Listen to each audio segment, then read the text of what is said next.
이렇게 선교회가 찬양대 함께 하면서 찬양대가 참 힘들구나 하는 걸 느끼셨죠? 찬양대의 고마움을 새삼 생각하게 됩니다. 또 이번 기회에 나도 찬양대를 해야겠지 그런 마음들도 들죠? 네, 그런 마음이 드는 우리 가족 예배가 되기를 간절히 소망합니다. 하나님의 은혜와 평강이 말씀을 듣는 우리 가운데 함께 하시길 빕니다. 오늘은 주일 후 5번째 주일입니다. 오늘은 한 해의 첫 절기, 맨 처음 시작하는 절기인 입춘입니다. 절기는 시절과 기후를 미리 알려주는 전령과 같습니다. 이제 곧 봄이 올 것입니다. 옆에 앉아 계신 분에게 이렇게 인사하십시오. 당신에게 봄 냄새가 납니다. 조금 느끼하죠?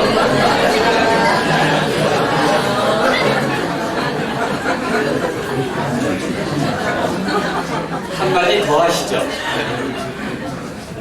당신이 봄입니다.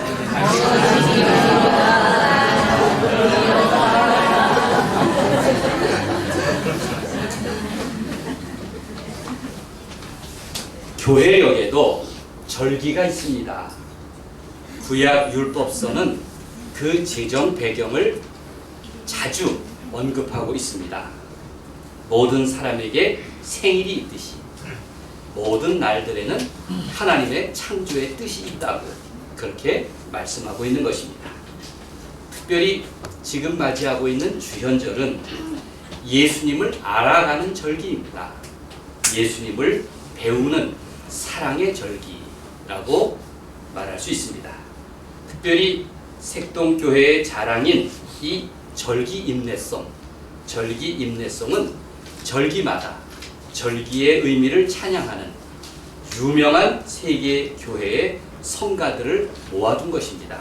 그래서 우리는 7개 절기마다 임내송을 부르면서 그 절기의 의미를 배우려고 합니다.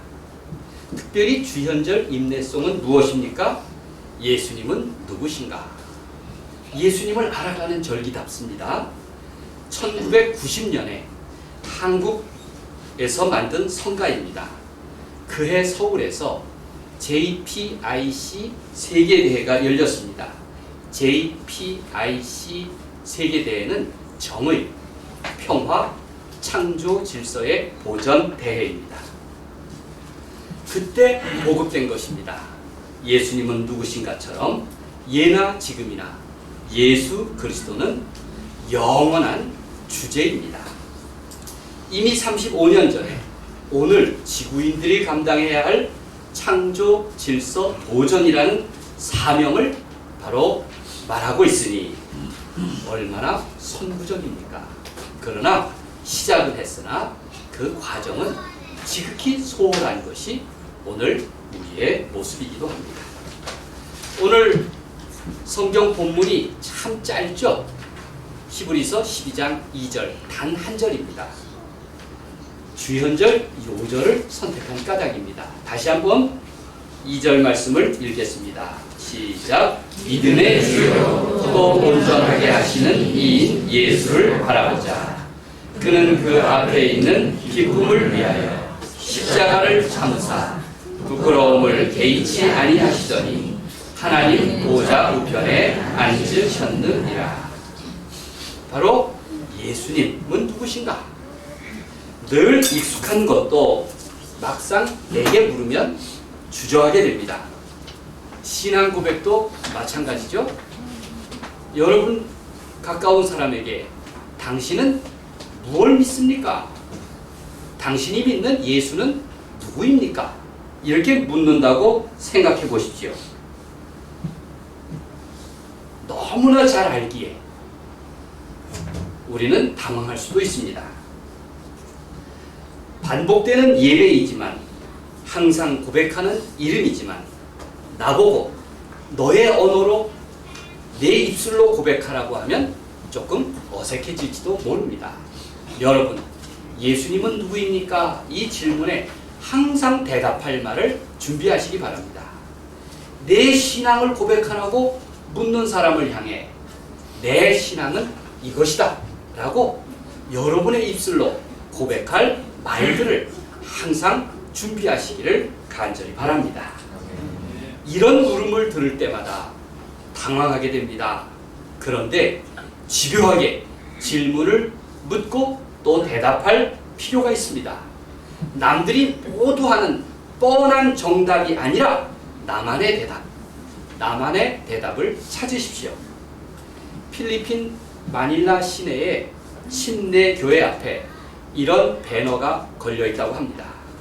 예수는 해답이다. Jesus is answer. 예수는 대답이다. 지나가는 젊은이들이 그 광고판을 보고 낄낄거립니다. 그리고 흔히 하듯 어깨를 으쓱하면서 누가 물어봤대? 이렇게 이야기하며 지나갑니다.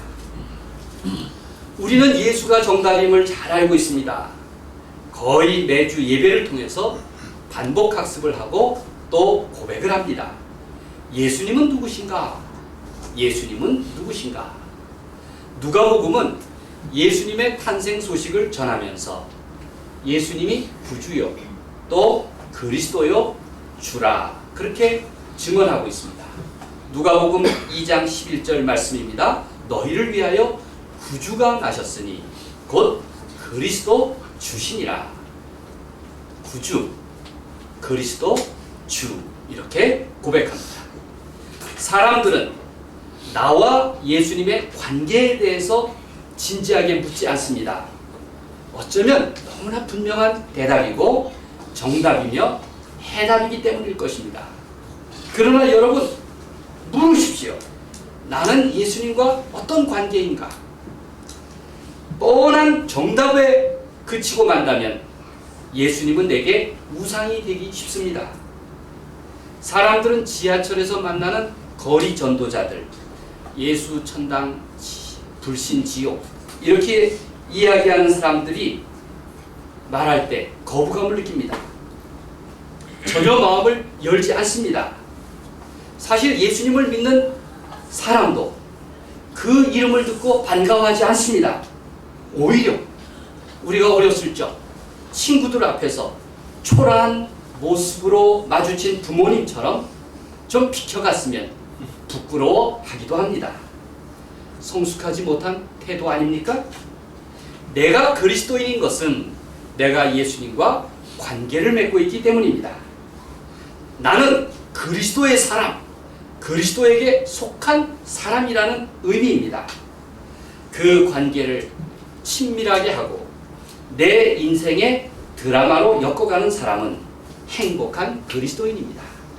내가 나의 주님을 늘 기억하고 또 기도하며 사랑하며 사는 그 사람, 그런 여러분이 되시기를 간절히 축원합니다. 아멘. 교회 학교에서 하나님이 6일 동안 온 세상 모든 만물을 창조하시고 7일째 쉬셨다고 그렇게 선생님이 가르치셨습니다. 한 아이가 손을 들고 묻습니다. 선생님, 질문이 있습니다. 기차는 누가 창조했나요? 교회학교 어린이 여러분, 기차는 누가 창조했을까요? 선생님이 당황했습니다. 분명 성경에는 기차가 등장하지 않습니다. 또 다른 아이가 손을 번쩍 들었습니다. 선생님이 너도 질문이 있니? 그랬더니 아니에요. 저는 저 아이의 질문에 대답을 하고 싶어요. 선생님은 믿을 수가 없었습니다.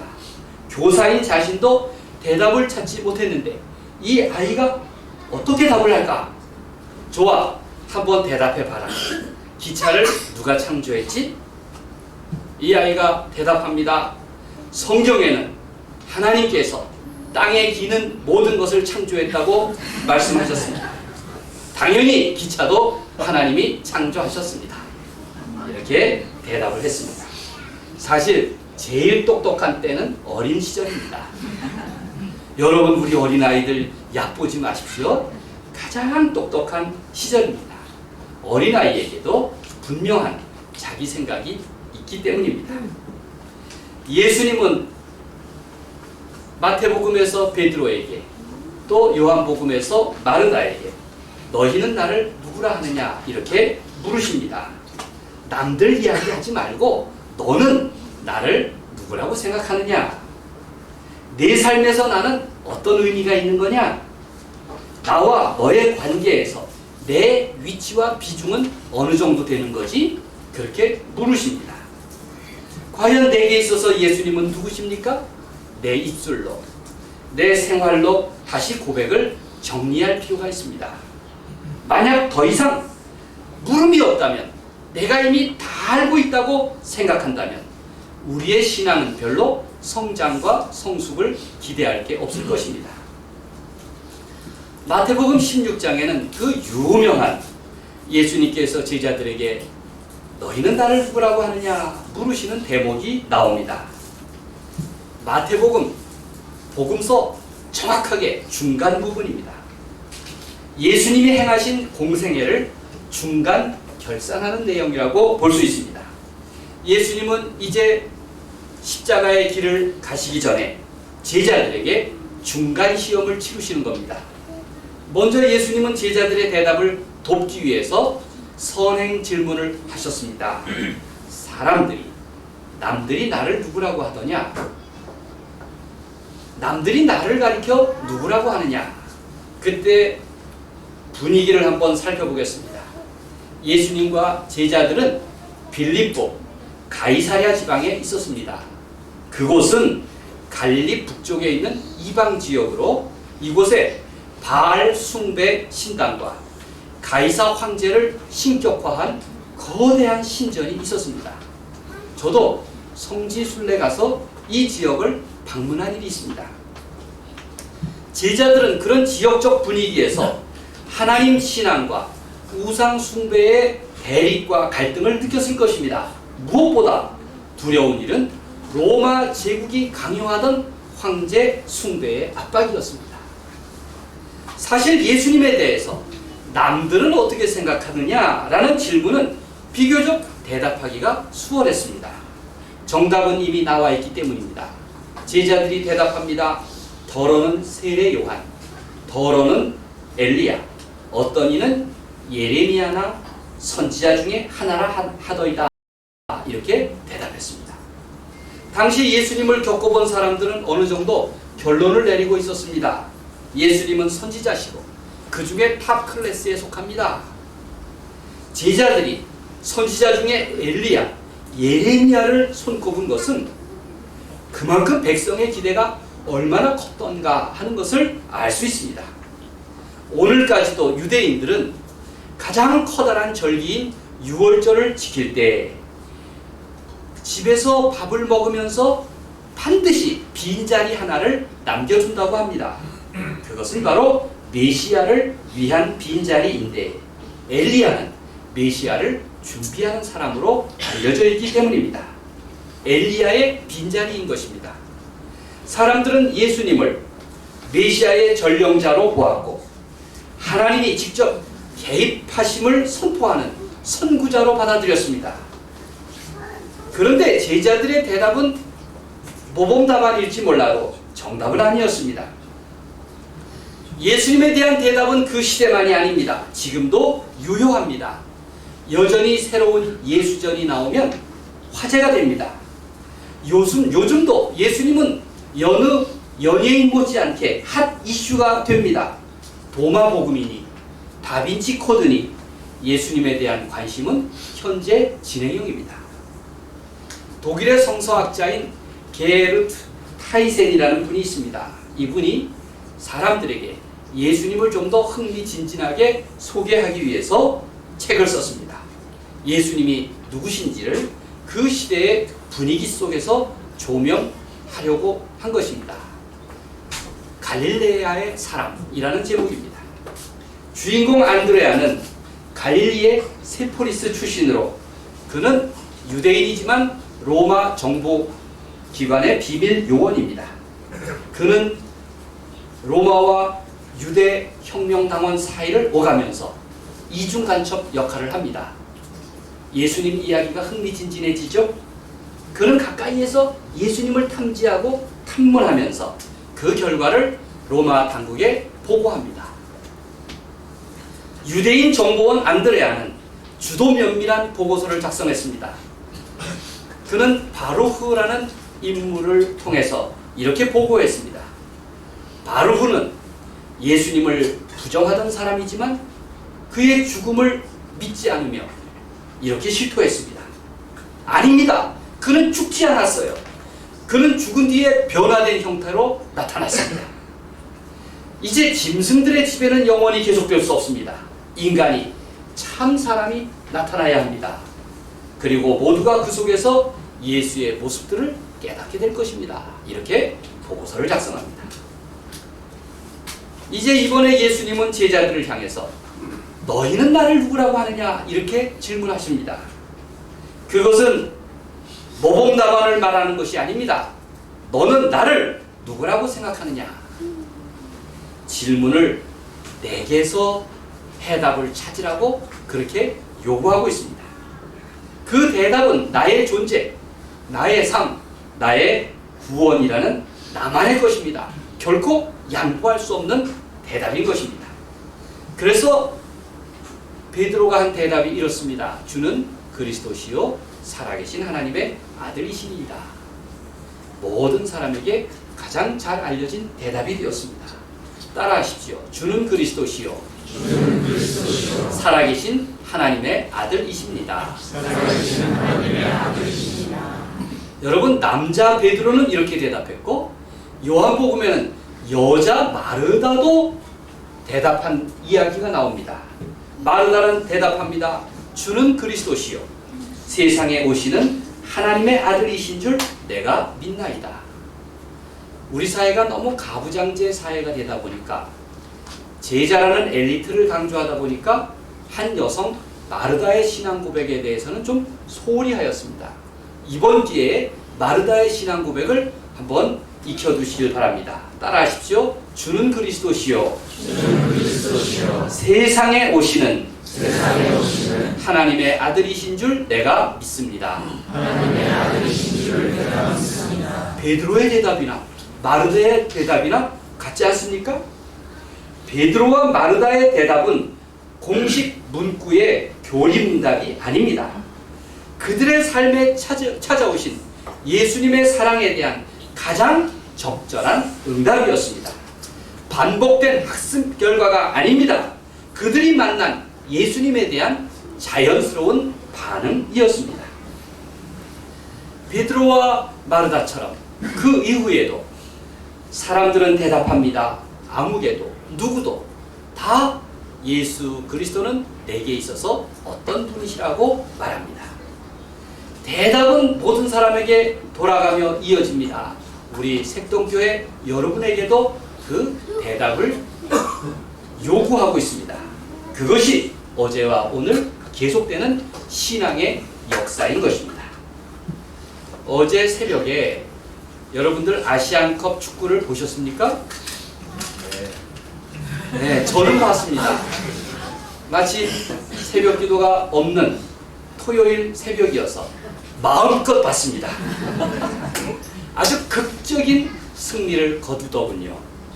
사우디에 이어서 호주까지 연장전을 치르면서 이겼습니다. 참 각본이 있는 영화의 한 장면 같았습니다. 왜냐하면 90분 이후 드라마를 썼기 때문입니다.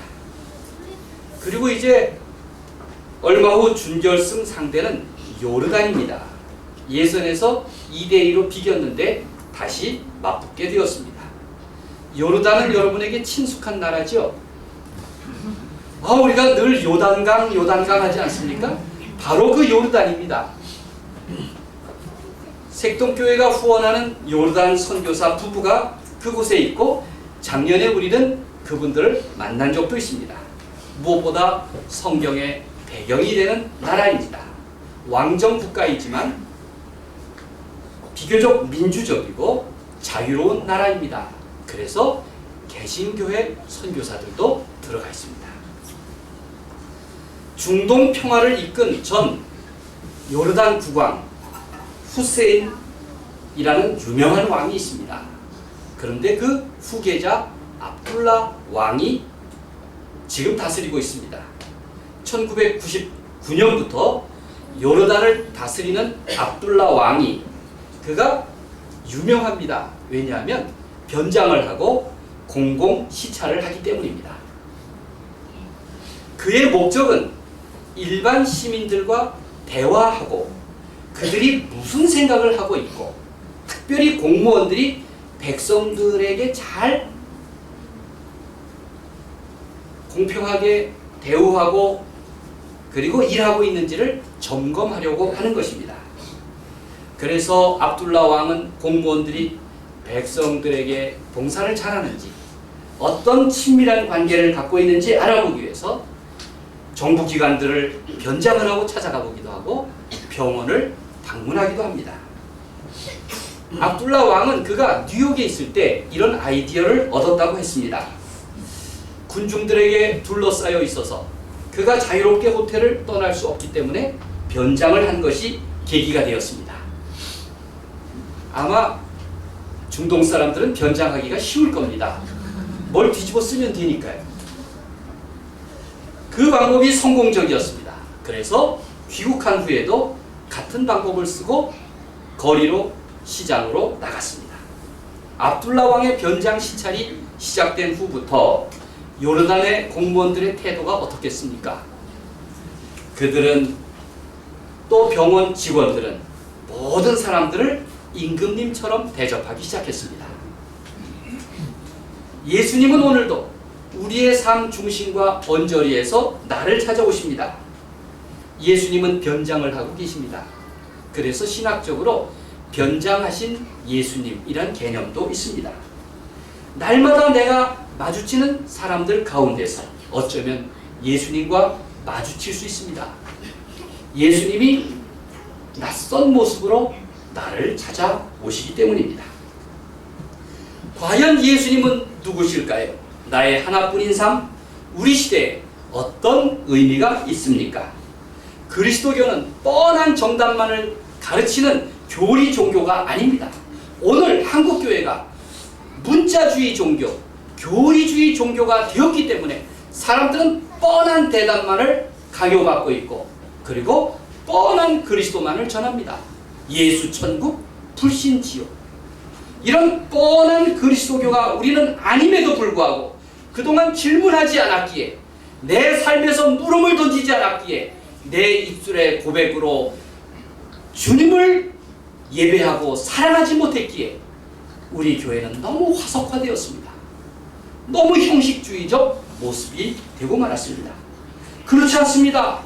우리 신앙은, 우리의 교리는, 우리의 고백은 언제나 생생하게 예수 그리스도를 만나는 그러한 사람들의 신앙 공동체임을 믿으시기를 바랍니다.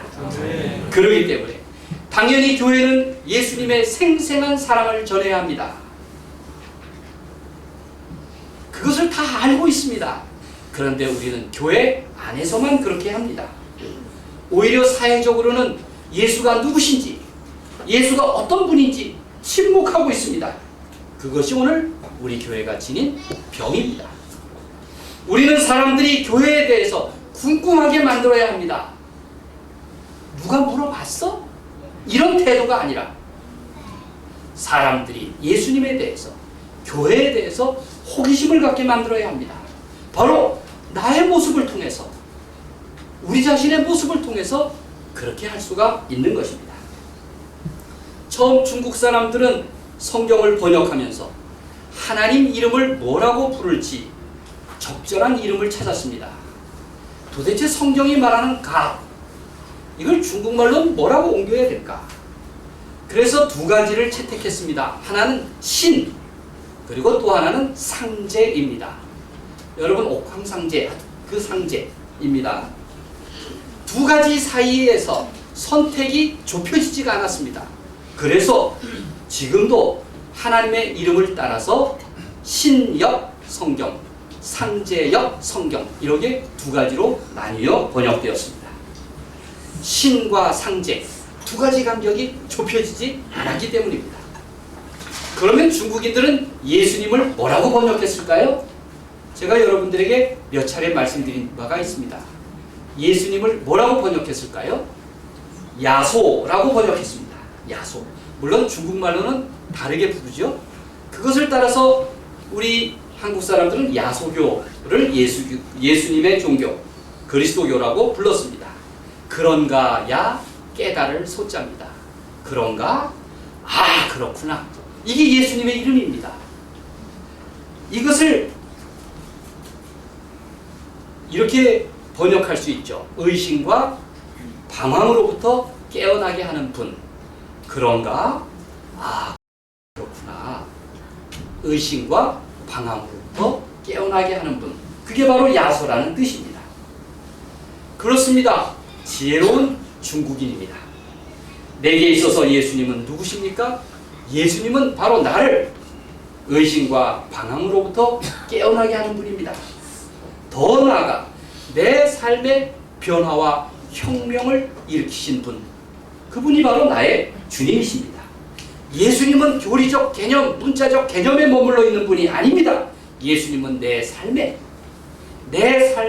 의심과 방황으로부터 깨어나게 하는 참 주님이시다. 이런 고백이 우리 모두의 고백인 줄로 믿으시길 바랍니다. 복음서는 그 기록 목적을 이렇게 말합니다. 요한복음 20장 31절에서 오직 이것을 기록함은 너희로 예수께서 하나님의 아들 그리스도이심을 믿게 하려